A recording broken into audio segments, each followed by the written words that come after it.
Hey guys, how's it going? Hope you're doing well. My name is Crown, and today I'm going to read you some very interesting stories that I hope that you're gonna love. And now, without further ado, let's go!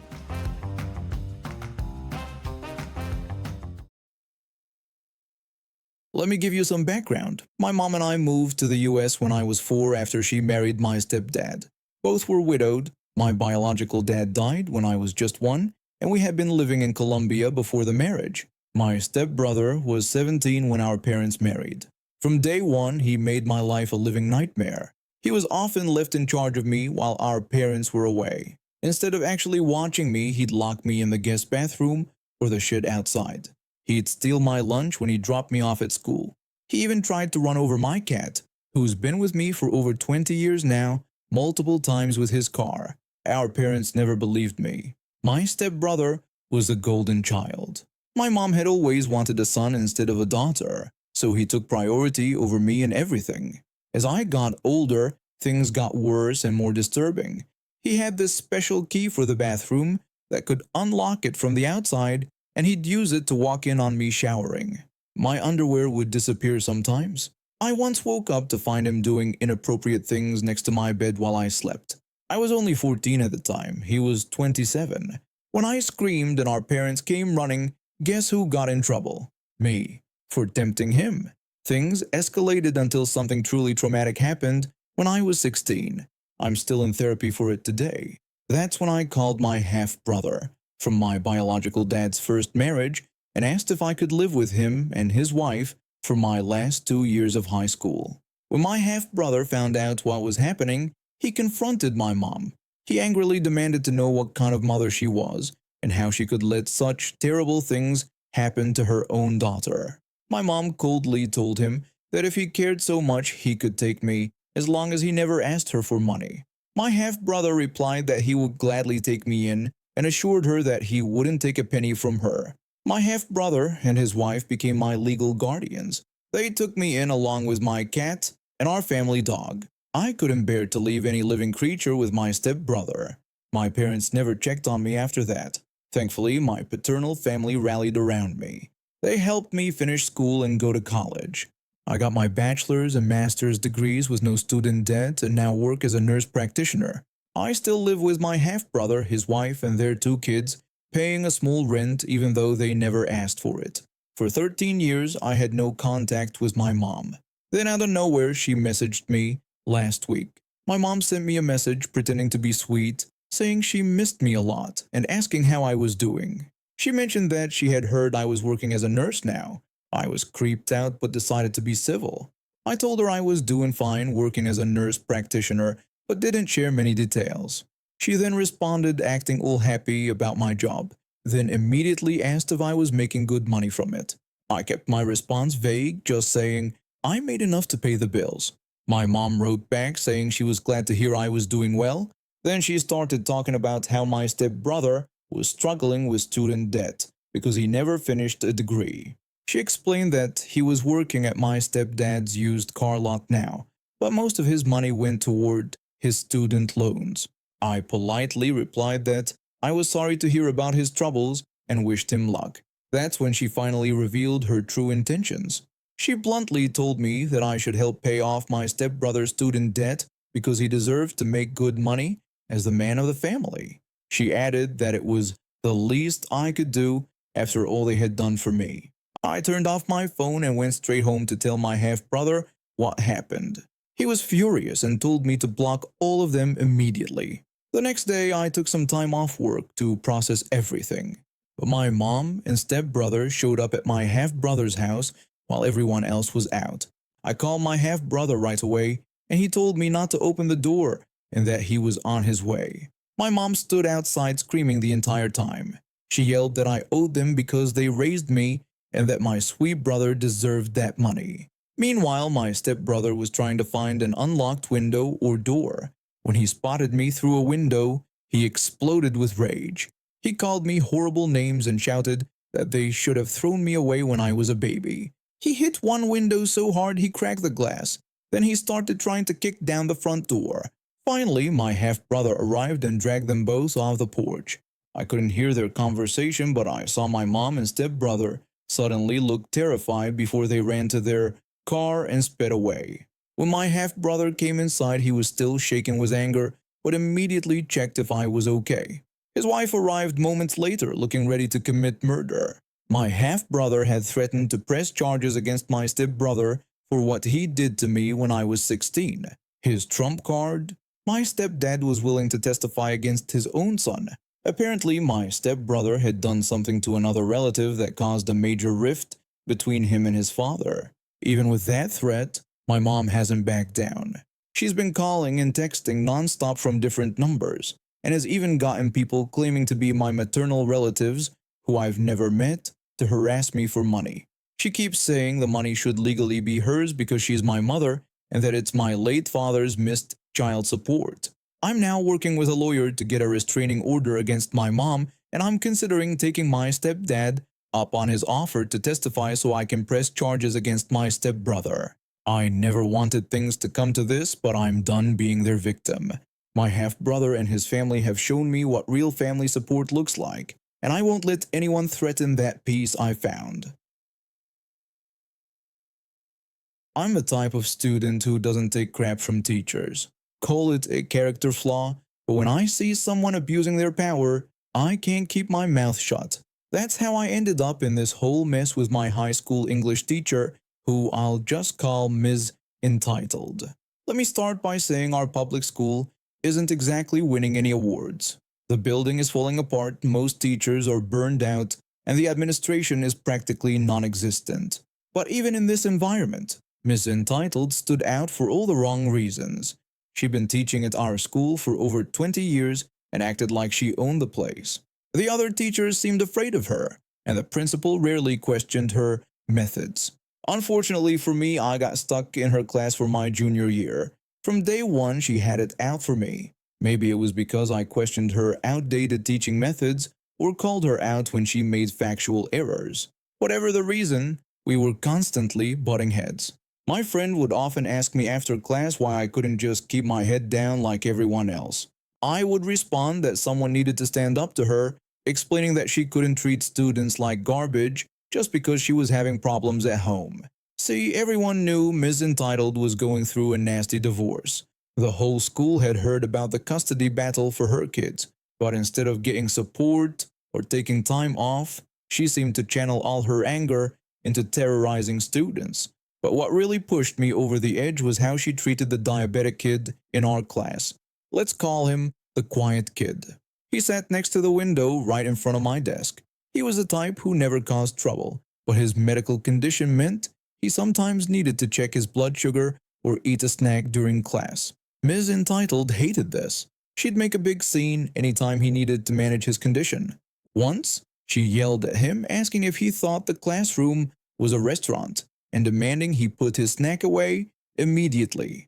When the quiet kid tried to explain that his blood sugar was low and he needed to eat, she cut him off, saying she didn't care and that he was disrupting her class. She told him he should handle these things before coming to class. This happened almost daily, and I could see the quiet kid getting more anxious about his health management.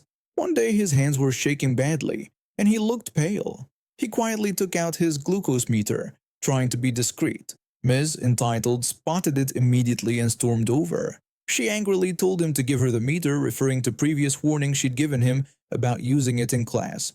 She tried to snatch the meter from his hands. I jumped in, telling her that he was diabetic and needed to check his levels as a medical necessity. Ms. Entitled snapped back at me, telling me to stay out of it and accusing me of always undermining her authority. I responded that this wasn't about authority but about not putting someone's health at risk. By this point, the whole class was uncomfortable. The quiet kid looked like he might pass out. I decided enough was enough. I pulled out my phone and started recording. The school had a strict no phone policy, but this was medical negligence happening right in front of us. I tried to be subtle, but Ms. Entitled has eyes like a hawk when it comes to phones. She saw me recording and something in her just snapped. She demanded to know what I thought I was doing. When I explained I was documenting how she was preventing a student from managing his medical condition, she lost it. She commanded me to give her the phone immediately. She charged across the room toward me, moving faster than I had ever seen her move. I stood my ground, holding the phone higher. I refused, telling her she was out of line and that everyone in the room knew it. That's when things went sideways. She lunged for my phone, grabbing my arm. We struggled for a moment, and then she gave me a hard shove. I was standing right beside the quiet kid's desk, next to the open window. Our school is old, with those big windows that open outward, and we were on the first floor, about 15 feet above the concrete below. The force of her push sent me off balance, and before I knew what was happening, I was falling backward through the window. I don't remember much about the fall itself, just the shocked faces of my classmates, the sound of someone screaming, and then pain. A lot of pain. I broke my arm in 2 places and fractured my ankle. Could have been much worse, honestly. When I came to, I was surrounded by paramedics. The aftermath was intense. Every student in the class had witnessed what happened. Ms. Entitled had apparently just frozen in place after I fell, not even calling for help. She was still standing there, pale and silent, when the principal arrived with the school nurse. The police came soon after. They interviewed all the students while I was being loaded into the ambulance. By evening, Ms. Entitled had been arrested for assault on a minor. She was fired immediately, and her teaching license was suspended pending investigation. During the court proceedings that followed, it came out that she had a history of complaints that had been swept under the rug due to her seniority. Several former students came forward with stories about her bullying behavior. Her lawyer tried to argue that she was under extreme stress from her divorce, but the judge wasn't having it. Even more damning, the school was forced to implement a proper policy for students with medical conditions after the diabetic students' parents threatened to sue. Ms. Entitled was sentenced to 3 years in prison, and she also lost her teaching pension. She was working retail somewhere out of state. As for me, I ended up recovering from my injuries and became something of a minor celebrity at school. I'm an 18-year-old college freshman, and about 2 years ago, I adopted this super fluffy orange tabby from the local shelter.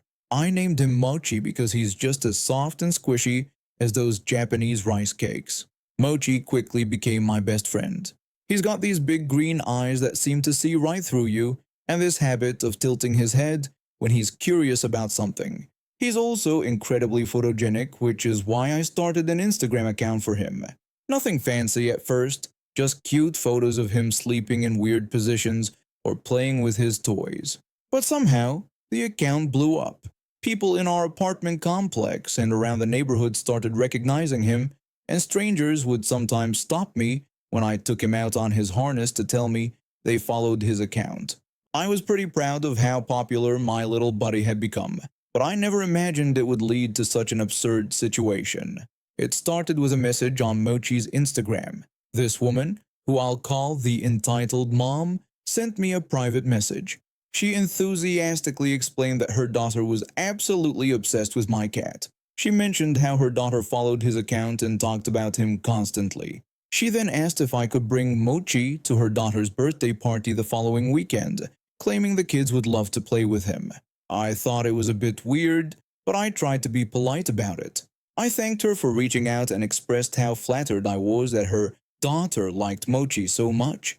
But I had to explain that unfortunately Mochi gets very anxious in new environments, especially around loud noises and lots of people. I told her he would probably just hide or get really stressed out at a children's party. The entitled mom responded by asking if I could loan Mochi to them for the day. She promised they'd take really good care of him and even offered to pay me $20 for the inconvenience. I had to read that message twice. She wanted to borrow my cat? Like he was some kind of rental toy? I apologized again but said Mochi wasn't something I could loan out. I explained that he was a living creature with his own needs and comfort levels. I emphasized that it wouldn't be safe or comfortable for him to be handled by a group of excited children he doesn't know. That's when things got ugly. The entitled mom accused me of being incredibly selfish. She insisted it was just one day. She complained that her daughter had been looking forward to meeting Mochi, and now I was gatekeeping joy from a 6-year-old. She claimed I owed it to the community since I flaunted him all over social media anyway. I was starting to get really annoyed at this point. I replied that my cat was not an accessory and I didn't owe him to anyone. I explained that I was responsible for his well-being, and putting him in a stressful situation just wasn't something I was willing to do. I apologized if that disappointed her daughter, but made it clear that Mochi's needs came first. I blocked her after that message. I figured she'd find some other entertainment for her daughter's party, and that would be that. Fast forward to the following weekend. I was lounging around my apartment in sweatpants, binge watching a show while Mochi napped on my lap. There was a loud, persistent knocking at my door. I wasn't expecting anyone, so I gently moved Mochi off my lap and went to see who it was. When I opened the door, I nearly fell over in shock. There stood the entitled mom with her daughter beside her. The little girl was clutching a sparkly pink cat carrier. The entitled mom greeted me cheerfully, announcing that they had come to pick up Mochi. She said it with this big smile, like we had some arrangement, like I'd agreed to just hand over my cat to complete strangers. I responded in confusion, asking her what she meant. I reminded her that I had never agreed to this and had specifically told her that I wasn't comfortable with Mochi going to her daughter's party. The smile dropped from her face immediately. She asked if I was serious, her tone becoming angry. She demanded to know if I was really going to look her daughter in the face and disappoint her on her birthday. She complained that they had come all the way here and told me how excited her daughter had been. She then accused me of being selfish, saying I shouldn't show off my cat online if I didn't want to share him. Her voice had risen to the point where my neighbor from down the hall poked her head out to see what was happening.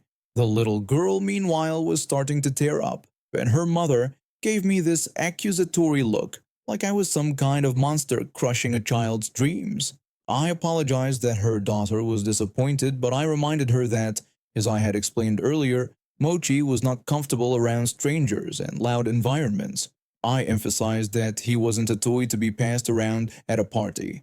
The entitled mom yelled that I was absolutely ruining her daughter's special day. She told her daughter it was time to go, making a pointed comment about how some people don't understand what it means to be part of a community. She grabbed her daughter's hand and stormed off, but not before giving me one last glare.